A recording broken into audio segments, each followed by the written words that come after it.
climate has a great impact on an organism, be its food habit, be its size, be its body type, be its behavior. They all are affected by the climate that an organism is living in.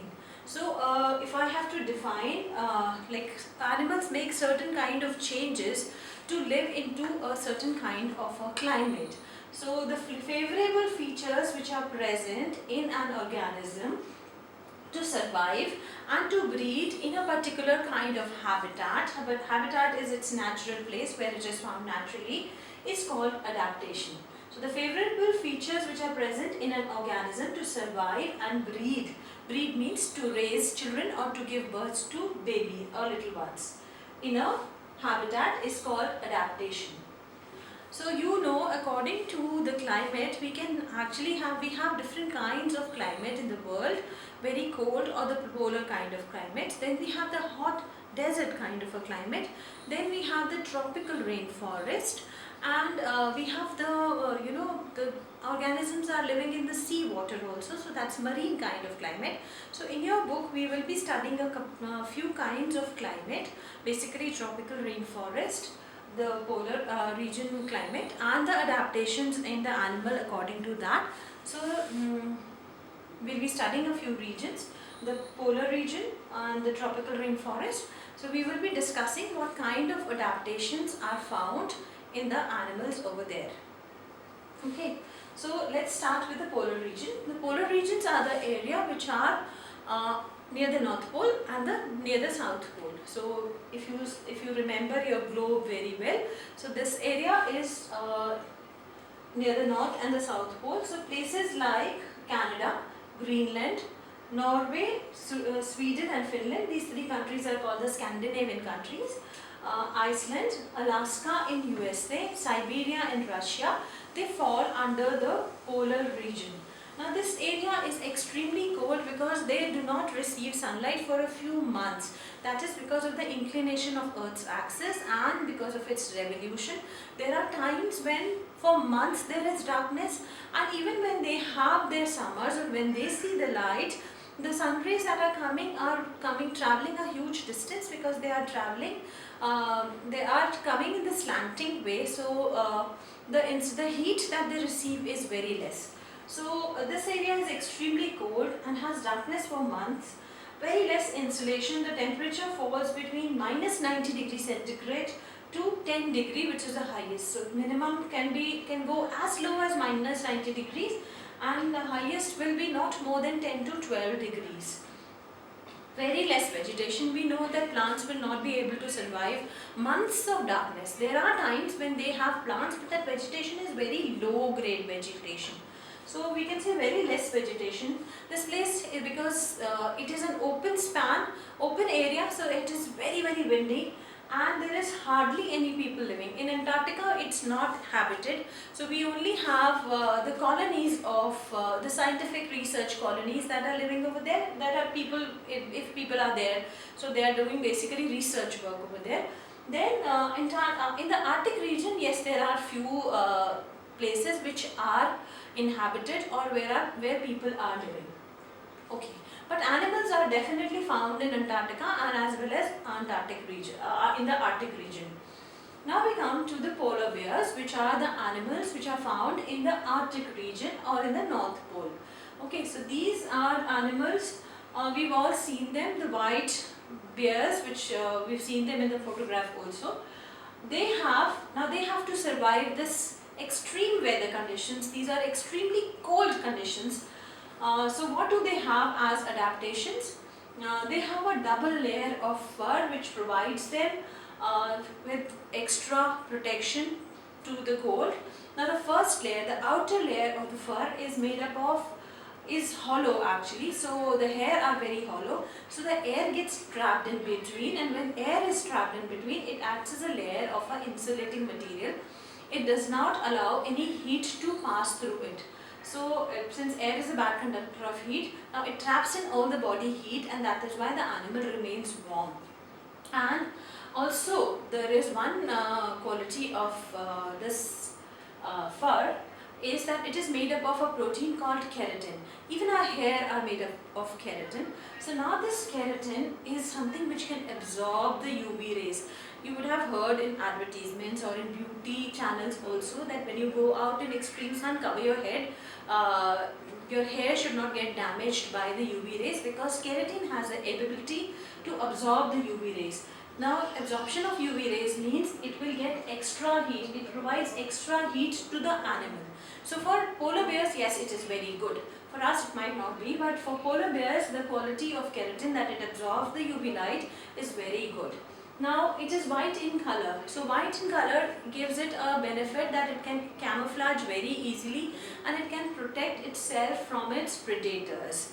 So, because it merges with the surrounding, everywhere around it is white in color, so it can merge easily with the surrounding, and that's a kind of a camouflage, or it's a protection against the predators. Next one is a very thick layer of fat which is called blubber, which is present in the below the skin, the first layer of the skin. So now this is an extremely thick layer of fat. It is about 11 centimeters thick. So and this layer provides an extra heat to the animal, to polar bears during the cold months, and it also acts as a food for it. So during the winter months, the polar bears basically go into hibernation, which is a deep sleep. So when they are sleeping, their body needs certain amount of nutrition. That is the time this blubber provides the nutrition to them. Okay, so this is another benefit. Now next is their sense of smell is very strong. So they can sense or they can smell their prey for kilometers. So it is so strong that they know that their predator is about 1 kilometer or 2 kilometers away. So that is, and they can go in search of their predators. As such, this place has very less animals for them to survive, to feed upon. So this sense of smell helps them in tracking their prey and then eating them. So finding food is easier for them. Also, they can, by the sense of smell only, they know that their food is seals. So the seals, they can trap where their the blowholes of seals are there. Seals live inside the water only. So when the seals will come out for the water for taking a gulp of air, they just grab it and they can kill it.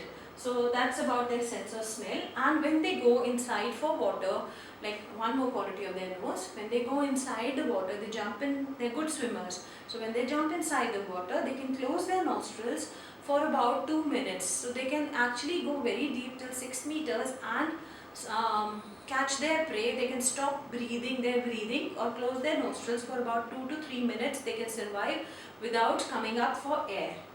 Now another quality is their feet are very large and wide, which has bumps on them. There are small knots which are present on them. These knots act as a traction. So they stop them from, they provide the grip on the ice and they stop them from slipping on the ice. Okay, and these help them to swim also. This wide feet or wide paws help them when they are swimming also. So it's easy for them to cut the water current. Even the claws that they are there on their feet have thick sharp claws which can again grip into the ice. So they are like ice grippers with which they are able to walk on the ice easily.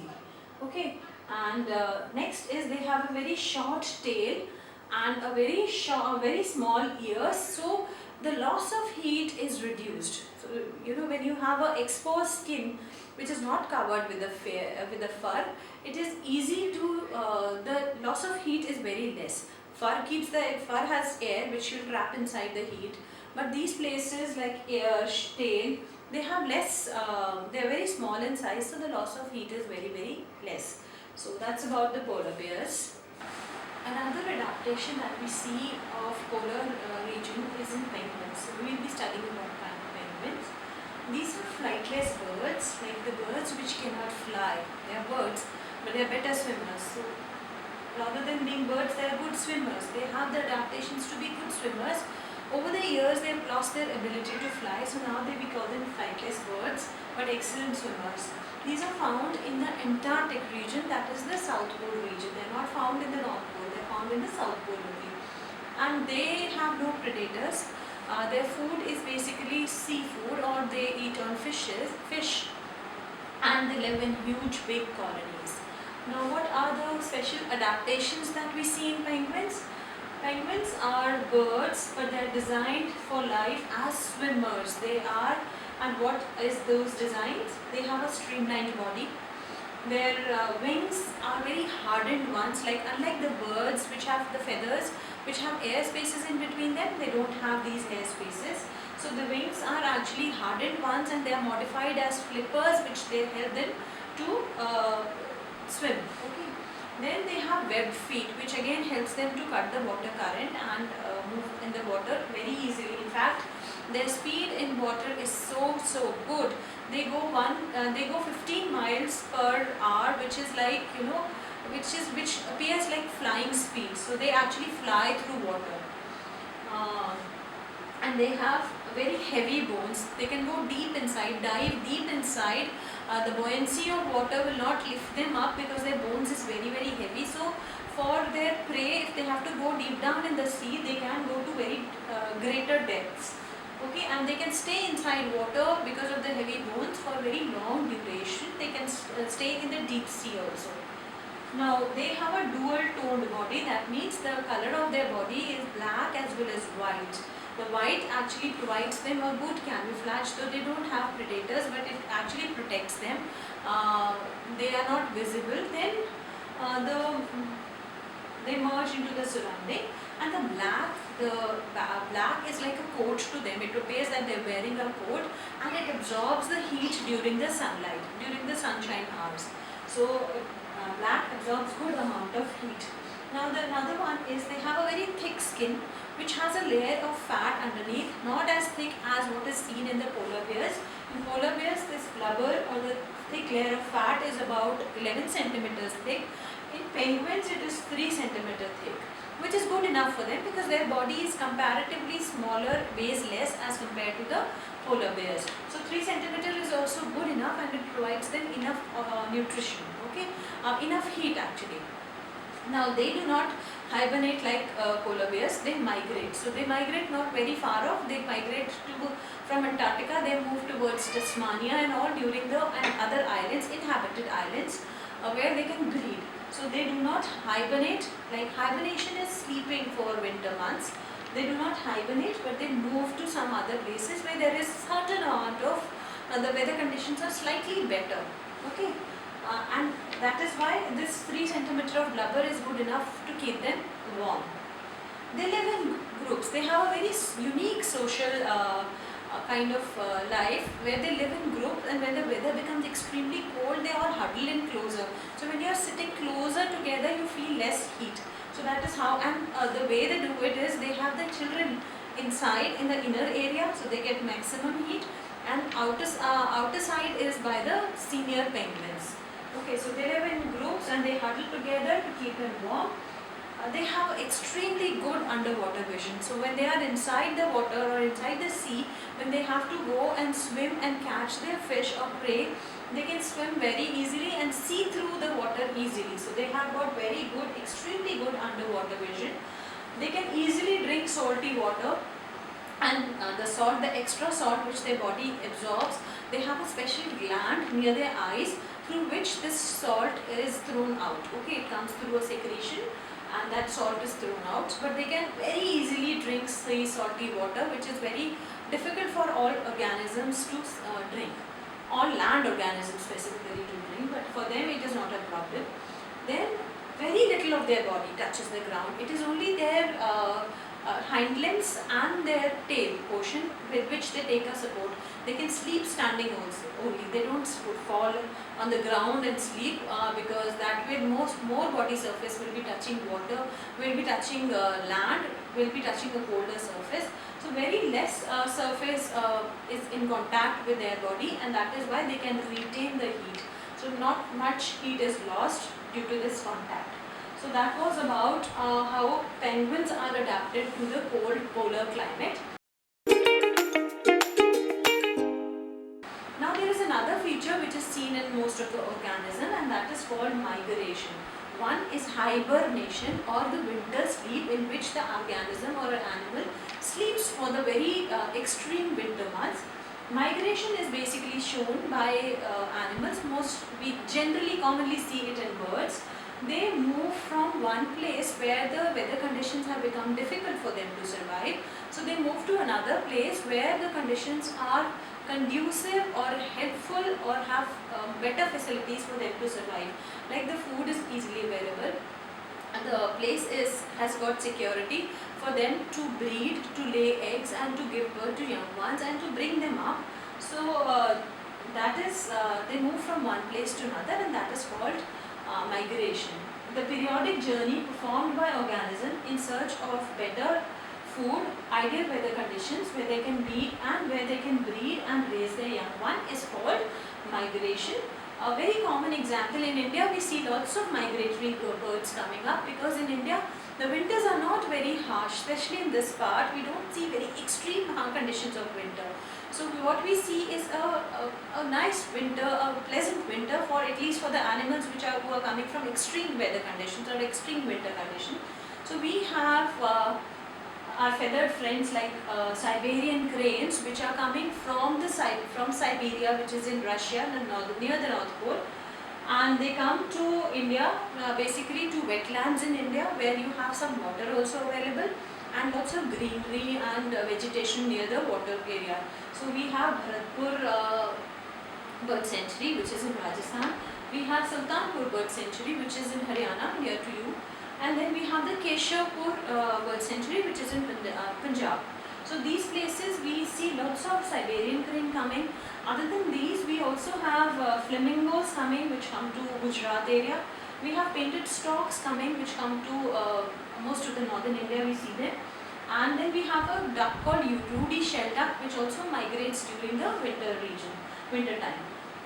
But the longest migration is shown by Arctic tern.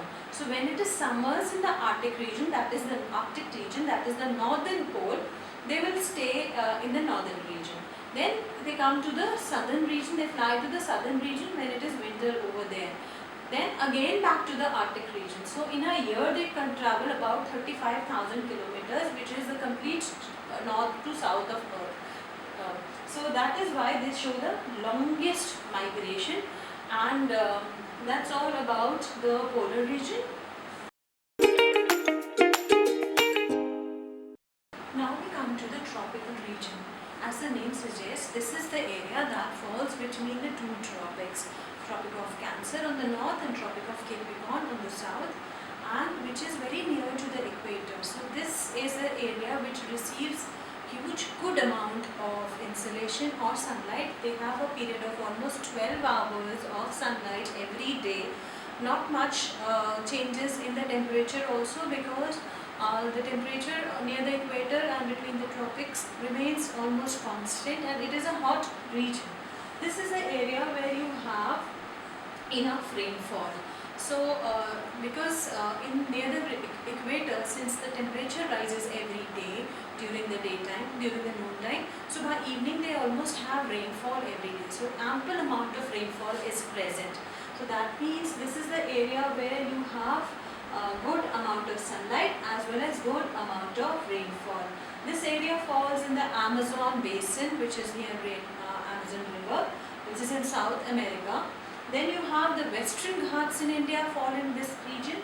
We have the Southeast Asia, the region of Malaysia, Vietnam, Cambodia, Indonesia. They all fall in this region. Not Cambodia, sorry. Central Africa and Central America. So these are the areas where the climate is the tropical climate, and we can also call it as a tropical rainforest area. So which means this is the area which has huge variety of animals found here.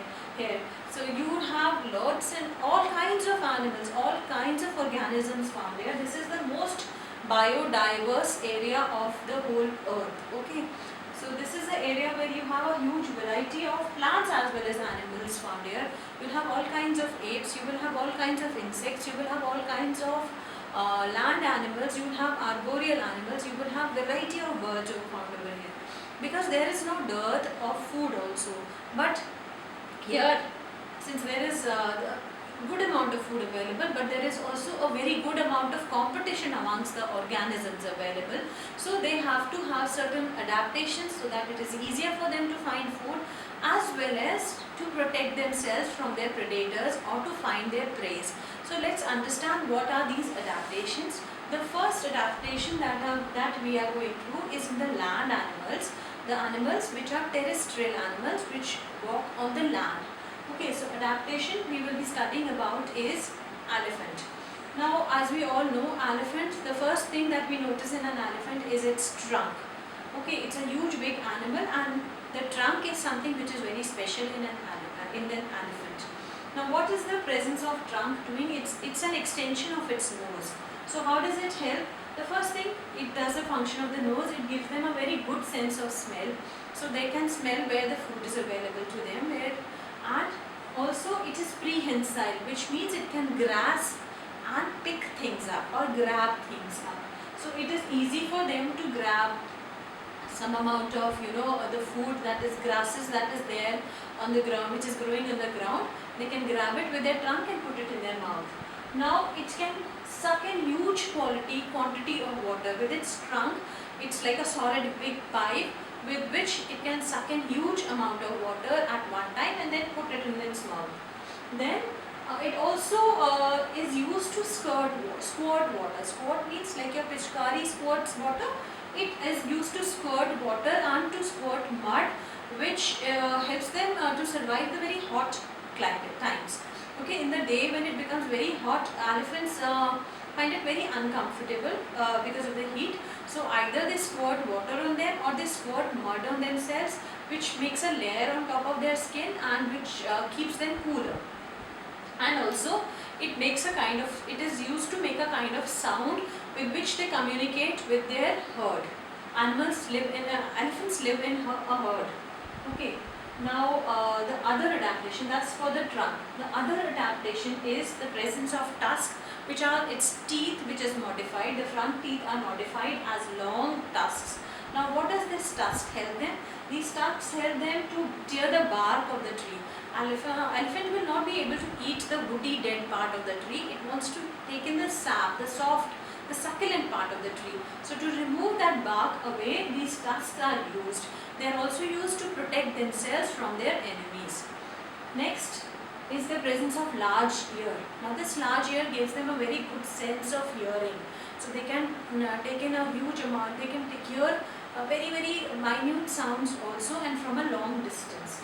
So sense of hearing is very well developed, and also they use them to fan themselves. As I said, it is very difficult for the elephant to survive extreme heat.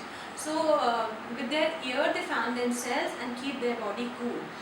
Next is the presence of wrinkly skin. You would have seen that elephant's skin is not smooth and shiny. It is the wrinkly skin which helps themselves to keep themselves cool.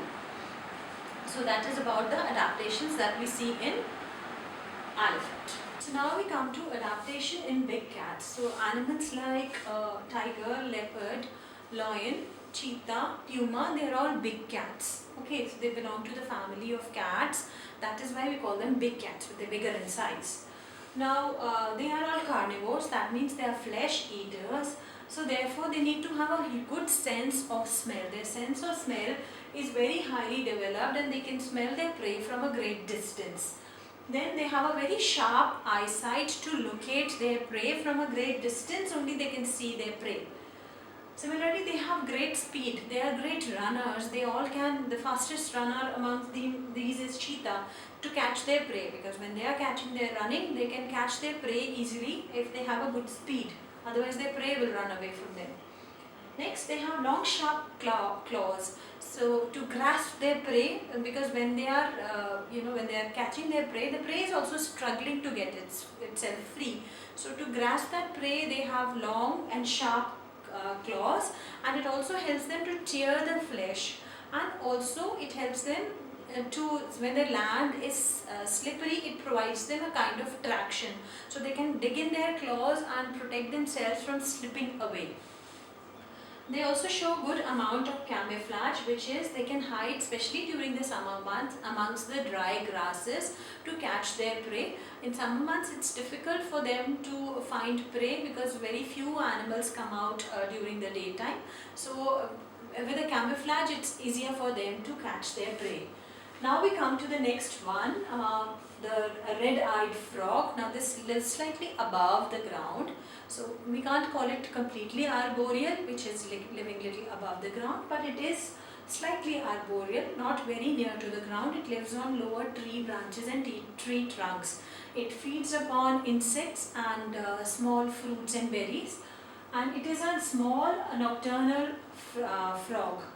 Okay, so during daytime it has a beautiful coloring of green color with slight orangish and blue lines. So this camouflage protects this animal, the red-eyed bulging-eyed frog, because this color it merges with the vegetation that's around, so it is protected in that way. And when there is danger during daytime, what it does is it opens bulging red eyes. So these eyes scare off the predators, and the predators gets confused what it is. So for that moment it gets time to run away. So the adaptation that it has is camouflage, and it has red bulging eyes, and it also has sticky pads in its toes or in its feet, which helps him to climb the tree trunks. Now we come to arboreal habitats. That means animals which live on the trees or higher above the ground. So toucans are a kind of birds which belong to the family of hornbills. Hornbills are the birds which have long beaks, and they live in holes of the tree trunks. So toucans are one of the most famous of hornbills, and they are famous because their beak size is huge. They've got very long beaks, which is almost 2/3 the size of the bird. Okay, so it can what helps now this adaptation helps them in finding and getting up to the trees, to the nuts and berries of the which are on the weaker branches of the trees. So if the bird has to perch on that branch and eat that berry, the branch might fall off. But toucan, because it has a long beak, it can easily reach up to that branch, and it can feed upon those fruits and nuts which are on the weaker branches. Also, the beak is hollow from inside, so it acts as a nut cutter. So the hard shell of the nut can be easily broken by the beak, and the soft pulpy food is eaten by the bird. And it also helps them to catch on insects from a great distance. Like these birds, the insects will have some kind of a defense mechanism. So the body of the bird is away from the insect while it is catching that insect. So it protects them from the defense mechanism of the insect also. So that's all about toucans. So now we come to another kind of arboreal animals, which is long-tailed macaque. These macaques are highly endangered. They're in the critical list because they are endemic to the Western Ghats. That is, they are found only in the Western Ghat region of India, and they are endangered species. Now their body is black in color, and they have a tail which is of medium length and which also has a tuft of black, silver grey hair. The most interesting feature about them is they have a huge beard or a huge tuft of hair which surrounds their face, and that is silver grey in color. So that is why they are called beard ape also. And what is the adaptation in them? They are found in the area where there is good amount of rainfall. The monsoon and the torrent has very heavy torrential rainfalls at that time. So this tuft of beard which is present on them, on their face, it helps them, it keeps their face protected from that rainfall, and it lets them open their eyes even in very heavy rainfall. So that's one adaptation. Then they also have cheek pouches, so they can quickly eat lots of food and put it in their cheek pouches, and then climb up quickly to the tree, on the tree.